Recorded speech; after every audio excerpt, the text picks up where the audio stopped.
दो दिन पहले ही एक पिज्जा स्टोर में डिलीवरी बॉय का काम शुरू किया है। बुल्ली सुबह 10 बजे से रात 10 बजे तक पिज्जा डिलीवर करता है। बुल्ली अपनी शिफ्ट का लास्ट पिज्जा डिलीवर करके जैसे ही स्टोर पहुंचा, बॉस ने बुल्ली को देखते ही डांटना शुरू कर दिया। बुल्ली, तुमने टाइम देखा है, पूरे आधे घंटा लेट हो तुम। तुम्हें पता होना चाहिए कि हमें टाइम पर पिज्जा डिलीवर करना होता है, वरना इस नुकसान के पैसे तुम्हें अपने पास से देने पड़ेंगे। पिछले आधे घंटे से ये पिज्जा यहाँ पड़ा हुआ है, जाओ इसे जल्दी डिलीवर करो। बुल्ली बोला, बॉस मैं अपनी शिफ्ट का लास्ट पिज्जा डिलीवर कर चुका हूँ, 10 बजे मेरी छुट्टी हो चुकी है, मैं अब घर जा रहा हूँ। बॉस ने कहा, बुल्ली ये ऑर्डर 10 बजे से पहले का है और इसे डिलीवर करना तुम्हारी जिम्मेदारी है। और एक बात कान खोलकर सुन लो बुल्ली, अगर तुम्हें यहाँ काम करना है तो मेरी बात माननी पड़ेगी, वरना अपना हिसाब किताब करो और चलते बनो यहाँ से। आया कुछ समझ में तुम्हारे? बेचारा बुल्ली अब कुछ कर भी नहीं सकता, उसे ये पिज्जा डिलीवर करना ही होगा, वरना उसकी जॉब चली जाएगी। बॉस ने बुल्ली का सारा मूड खराब कर दिया है। बुल्ली ने सोचा था कि अब वो सीधे घर जाएगा और बुल्ली और शॉन के साथ मस्ती करेगा, लेकिन ऐसा नहीं हो पाया। बुल्ली स्कूटर लेकर वहाँ से निकलने ही वाला था कि तभी बुल्ली को पीछे से किसी ने आवाज दी। बुल्ली ने जैसे ही पीछे पलट कर देखा तो उसका खराब मूड फिर से ठीक हो गया, क्योंकि अपना पॉटी बॉय शॉन बुल्ली को लेने के लिए पिज्जा स्टोर आया है। बुल्ली के पास पहुंचते ही शॉन ने बुल्ली से पूछा, बुल्ली तुमने तो कहा था 10 बजे तुम्हारी छुट्टी हो जाती है, लेकिन अभी 10:30 बज चुके हैं और तुम अभी भी पिज्जा की डिलीवरी कर रहे हो। बुल्ली बोला, यार शॉन मैं अभी अपनी शिफ्ट का लास्ट पिज्जा डिलीवर करके आया हूँ, लेकिन बॉस ने मुझे ये 2 पिज्जा फिर से थमा दिया और बोला कि अगर मैंने उनकी बात नहीं मानी तो वो मुझे नौकरी से निकाल देंगे। चलो जल्दी से इस पिज्जा की डिलीवरी करके घर चलते हैं। ये कहकर बुल्ली और शॉन वहाँ से चले गए। रास्ते में शॉन ने कहा, बुल्ली मैं भी तुम्हारे साथ काम करना चाहता हूँ, मेरे लिए अपने बॉस से बात करना। बुल्ली ने कहा, नहीं शॉन, मेरा बॉस बहुत ही खड़ूस आदमी है, मैं खुद ये जॉब छोड़ने की सोच रहा हूँ। शॉन ने कहा, ठीक है बुल्ली, अब तुम जहाँ भी काम करोगे मैं भी तुम्हारे साथ काम करूंगा। और इस तरह बातें करते हुए दोनों पुराने पुल के करीब पहुंचे। बुल्ली को उसी पुल के नीचे से जाना था, लेकिन तभी बुल्ली ने उस पुल के नीचे से आती हुई एक दर्द भरी आवाज सुनी और फौरन अपना स्कूटर रोक दिया। स्कूटर रुकते ही शॉन भी गाड़ी से नीचे उतर गया और बुल्ली से पूछने लगा, बुल्ली तुमने यहाँ स्कूटर क्यों रोक दिया? यहाँ आसपास तो कोई घर भी नहीं है, तो फिर तुम ये पिज्जा किसको देने वाले हो? बुल्ली ने कहा, शॉन लगता है तुमने वो दर्द भरी आवाज नहीं सुनी जो मैंने सुनी है, और वो पुल के नीचे से आ रही थी, मुझे जाकर देखना होगा। और उसके बाद बुल्ली ने अपना स्कूटर बंद किया और धीरे धीरे आगे बढ़ने लगा।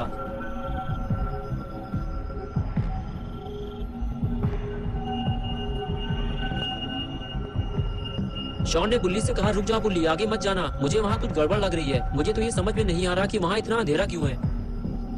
बुल्ली बोला, चुप हो जाओ शॉन, उस पुल के नीचे कोई है, चिल्लाओ मत वरना लेने के देने पड़ जाएंगे। शॉन बोला, मुझे लगता है वहाँ की लाइटें किसी ने जानबूझकर बंद की हैं।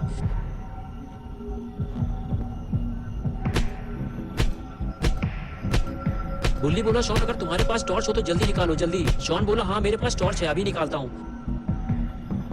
बुल्ली, ये रही टॉर्च, बताओ अब इसका क्या करना है? बुल्ली बोला, टॉर्च सामने मारो शॉन, वहाँ पे कोई खड़ा हुआ है। शॉन ने जैसे ही टॉर्च मारी दोनों के होश उड़ गए।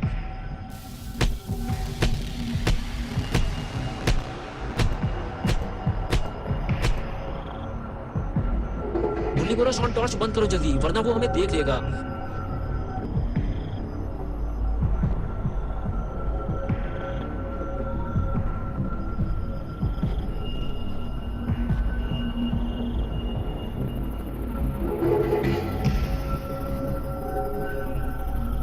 खूनी पी के वहाँ से जाते ही बुल्ली ने शॉन से कहा, शॉन कूदो जल्दी और निकलो यहाँ से। एक एक करके दोनों नीचे कूदे और वहाँ से जाने लगे।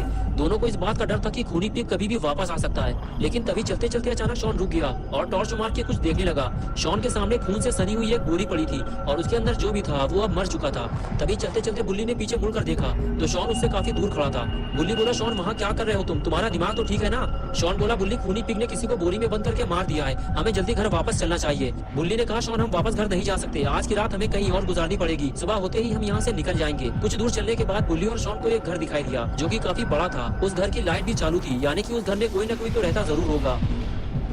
शॉन ने बुल्ली से कहा, बुल्ली हमारी जान बच सकती है अगर आज की रात हमें इस घर में रुकने का मौका मिल जाए तो।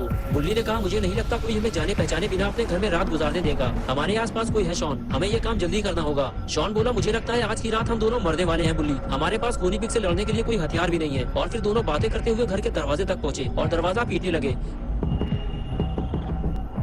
काफी देर बाद में जब किसी ने दरवाजा नहीं खोला तो बुल्ली ने शॉन से कहा, मुझे नहीं लगता शॉन को इतनी रात में हमारे लिए अपने घर का दरवाजा खोलेगा, हमें रात गुजारने के लिए कोई और जगह ढूंढनी होगी। लेकिन तभी अचानक से घर का दरवाजा खुलता है और वो आदमी जिसने दरवाजा खोला था बुल्ली और शॉन पे भड़कने लगता है। कौन हो तुम लोग और क्यों दरवाजा पीट पीट कर तोड़े डाल रहे हो? बुल्ली ने कहा, माफ कीजिएगा सर, हम आपको परेशान नहीं करना चाहते थे, लेकिन हमारी जान को खतरा है। मेरा नाम बुल्ली है और मैं एक डिलीवरी बॉय हूँ। मैं अपने दोस्त शॉन के साथ पिज्जा डिलीवरी करने जा रहा था, लेकिन जैसे ही पुराने पुल के पास पहुंचा मैंने एक खूनी को देखा जो पिग की कॉस्ट्यूम पहने हुए था और उसने हमारे सामने ही किसी को बोरी में बंद करके पीट पीट कर मार डाला और अब वो हम दोनों को मारना चाहता है। तभी वो आदमी बोला, देखो मैं तुम्हारी कोई बकवास नहीं सुनना चाहता, मैं सुकून से बिस्तर पर लेटकर टाइटैनिक मूवी देख रहा था, जहाज बर्फ से टकराकर डूबने ही वाला था कि तभी तुम दोनों ने दरवाजा पीट पीट कर मेरा दिमाग खराब कर दिया। जाओ चले जाओ यहाँ से, मैं तुम्हारी कोई मदद नहीं कर सकता। ये कहकर उस आदमी ने दरवाजा बंद कर लिया और इसी के साथ बुल्ली और शॉन की सारी उम्मीदों पर पानी फिर गया।